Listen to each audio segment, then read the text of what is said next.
கல்கத்தாவின் கறுப்பு தினம். நிர்பயாவிற்கு நிகழ்ந்த கொடூர வல்லுறவு வன்கொலை 2012 சர்வதேச அளவிலான கவனத்தை பெற்றது. இந்த ஒரு நிகழ்வு அளித்த அச்சத்தாலும் அதிர்ச்சியாலும் இந்தியாவை விட்டே குடும்பத்தோடு வெளியேறிய நபரை எனக்கு தெரியும். சர்வதேச அளவில் இந்த குற்றத்தின் பின் உள்ள குரூரம் பெரிய பேச்சு பொருளானது. நிர்பயா மரணம் மொத்த இந்தியாவையும் உலுக்கியது. போராட்டங்கள் வெடித்தன. தண்டனைகள் கடுமையாக்கப்பட்டன. தண்டனைக்கான வயது குறைக்கப்பட்டது. ஆனாலும் குற்றங்களின் எண்ணிக்கை குறையவில்லை.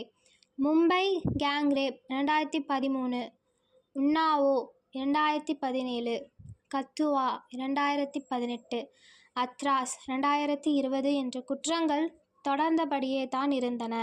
இப்போது இந்த வரிசையில் கல்கத்தாவும் சேர்ந்திருக்கிறது.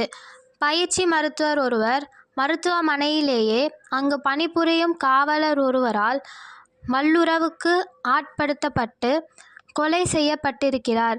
இந்த கொடூரத்தை எதிர்த்து கல்கத்தா முழுவதும் போராட்டங்கள் வெடித்திருக்கின்றன. இப்படி குற்றங்கள் நடப்பது வங்காளத்திலும் புதிதல்ல. காம்துனி 2013 சம்பவத்தில் கல்லூரியில் 2ஆம் ஆண்டு படிக்கும் பெண் கூட்டு வல்லுறவுக்கு உட்படுத்தப்பட்டு கொலை செய்யப்பட்டார். அதை ஒட்டியும் இதேபோல பெரும் ஆர்ப்பாட்டம் நடந்தது. சோகம் என்னவென்றால் 2013 ஆர்ப்பாட்டத்தில் கலந்து கொண்ட ஒரு பெண் தற்போது நடக்கும் ஆர்ப்பாட்டத்திலும் கலந்து கொண்டு அதை நினைவு கூர்ந்தார். எதுவுமே மாறவில்லை. நிர்பயா வழக்கிற்கு பிறகு இதுபோன்ற குற்றங்களில் ஈடுபட்டோருக்கு கடும் தண்டனை கிடைத்திருக்கிறது. சிலருக்கு மரண தண்டனையும் விதிக்கப்பட்டது. ஆனாலும் தண்டனைகள் மட்டுமே இவ்வகை குற்றங்களை தடுக்க போதாது என்பதை தொடரும் குற்றங்கள் சுட்டுகின்றன. பெண்களுக்கு எதிரான குற்றங்களில் ஒரு சிறு சதவீதமே வழக்கு பதியப்படுகிறது.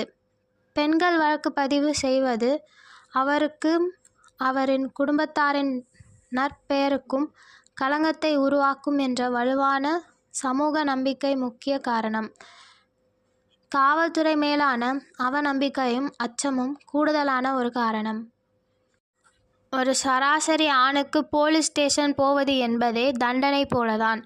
காவல் நிலையம் மக்களுக்கு சேவை அளிக்கும் இடம் அல்ல, அதிகாரமும் அவமதிப்பும் புழங்கும் இடம். இப்படி இருக்க ஒரு பெண் அங்கு போய் வழக்கு பதிவு செய்து குற்றவாளிகளுக்கு தண்டனை பெற்று தருவது என்பது நள்ளிரவில் தனியே புலி பிடிக்கப் போகும் கதைதான்.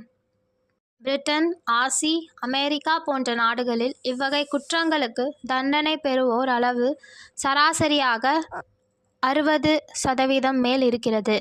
ஆனால் இந்தியாவில் மிக குறைவானவர்களே தண்டனை பெறுகிறார்கள், 30%க்கும் கீழ். எனவே வல்லுறவு ஒரு பெரிய குற்றமில்லை என்ற எண்ணமே பொதுவாக புழங்கி வருகிறது. அப்படியே மாட்டினாலும் எளிதில் தப்பிவிடலாம் என்ற எண்ணமும் மேலோங்கி விட்டிருக்கிறது. நமது அண்டை நாடுகள் இன்னுமே மோசம். பாகிஸ்தான், வங்காளம், இலங்கை போன்ற நாடுகளில் தண்டனை பெறுவோர் சதவிகிதம் சராசரியாக 3% தான்.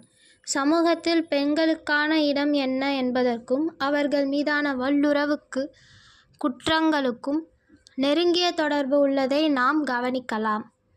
NCRBயின் வருடாந்திர அறிக்கைகளில் இந்தியாவில் ஒவ்வொரு 15 நிமிடத்திற்கும் ஒரு வல்லுறவு குற்றம் நிகழ்வதாக சொல்கிறது. கிட்டத்தட்ட 70% வல்லுறவு குற்றங்கள் பதியப்படுவதே இல்லை. அவைகளையும் கணக்கில் கொண்டால் இந்த எண்ணிக்கை 5 நிமிடத்துக்கு 1 என்று எகிரும். பெண்கள் குறித்த நம் சோஷியல் நார்ம் என்ன என்பதுதான் இவ்வகை குற்றங்கள் அதிகரிக்கவும் குறையவும் முக்கிய காரணமாக அமைகிறது. ஒரு காலத்தில் இங்கிலாந்தில் வல்லுறவு என்பது ப்ராப்பர்ட்டி கிரைமாக கருதப்பட்டது. தண்டனை என்பது அந்த உடைமை எவ்வளவு பாதிக்கப்பட்டதாக கருதப்படுகிறதோ அதை ஒட்டியே அளிக்கப்பட்டது. கன்சென்ட் என்பதே கூட சமீப காலங்களில் சட்டமாக்கப்பட்ட விஷயமே. இந்திய சமூகத்தின் பெண்கள் குறித்த ஒட்டுமொத்த மனநிலை எவ்வாறு இருந்தது என்பதற்கு 1971 மகாராஷ்டிராவில் நடந்த மதுரா வல்லுறவு வழக்கு நல்ல உதாரணம். ஒரு ஆதிவாசி பெண்ணை போலீஸ் ஸ்டேஷனில் வைத்து 2 கான்ஸ்டபிள்கள் வல்லுறவுக்கு உட்படுத்தினார்கள். இந்த வழக்கில் உச்சநீதிமன்றம் அந்த பெண்ணை லூஸ் கேரக்டர் என்று அடையாளப்படுத்தி கான்ஸ்டபிள்களை விடுதலை செய்தது.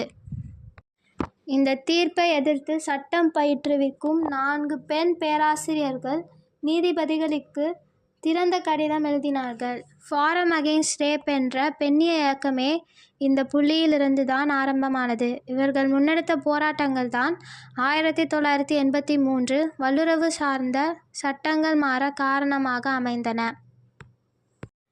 வல்லுறவு காமம் சார்ந்தது அல்ல, அதிகாரம் சார்ந்தது. அந்த அதிகாரத்தின் வெளிப்பாடே வன்முறை. எனவே அதன் மையம் பெண் அல்ல, ஆண். பெண்களை எவ்வளவு ஒரு உடைமையைப் போல ஒரு சமூகம் கருதுகிறதோ அவ்வளவு அங்கு பெண்கள் மீதான குற்றங்கள் அதிகமாக இருக்கும். பெண்ணை நிகரான உரிமைகள் கொண்டவராகவும் பரஸ்பரம் மரியாதையும் அளிக்கப்பட வேண்டிய ஒரு நபராக கருத ஆரம்பிக்கும் போதே இவ்வகை குற்றங்கள் குறையும். இந்த பதிவை சமூக அக்கறையோடு எழுதியவர் கார்த்திக் வேலு.